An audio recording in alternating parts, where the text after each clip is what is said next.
Francis Ingram is a noted pianist who lives in a large manor house in turn-of-the-century Italy.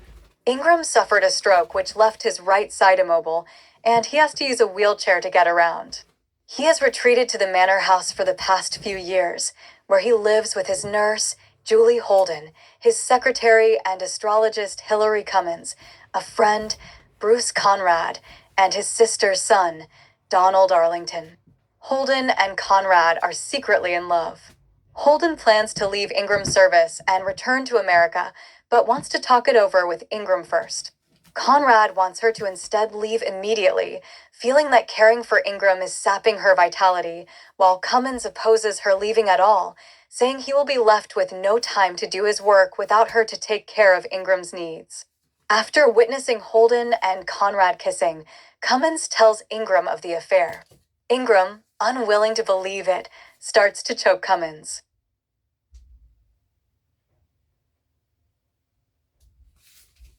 Holden's intervention saves him, but Ingram orders him out of the manor.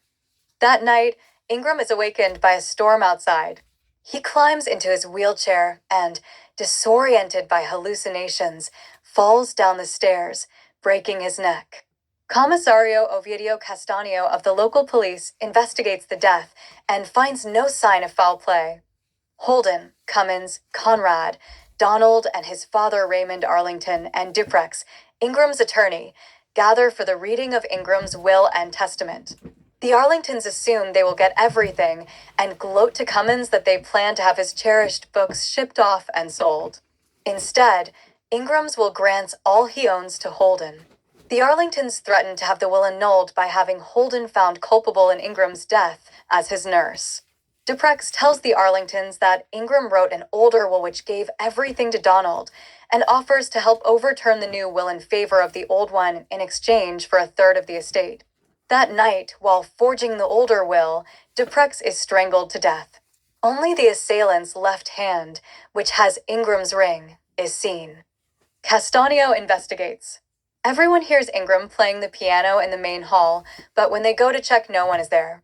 Castanio witnesses Donald attacked and almost choked to death by the hand with Ingram's ring. He checks Ingram's coffin in the mausoleum and finds that Ingram's left hand has been cut off and that a hand-sized hole has been broken out of a window from the inside. Outside, leading away from the hole, is a trail of handprints. Castanio begins to believe Ingram's severed hand may have killed Duprex. Cummins sees the disembodied hand while working in the library. He grabs the hand and locks it in a desk drawer.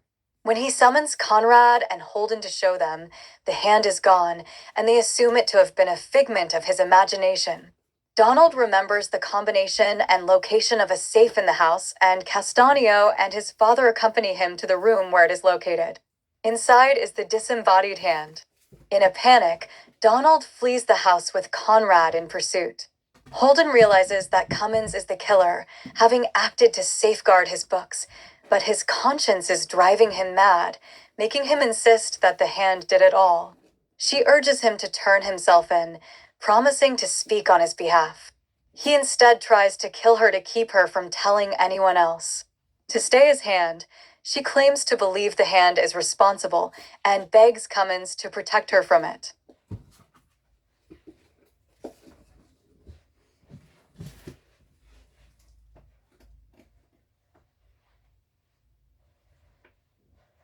Completely convinced by his delusion, Cummins seizes the hand and throws it in the fire, but the burning hand crawls out and chokes him, fading out of existence after he collapses. Castanio and Conrad discover a hidden record player with a recording of Ingram's piano playing which Cummins remotely triggered from his desk. Castanio theorizes that Cummins cut off the hand, which he kept in his desk or the safe whenever not using it in an attack.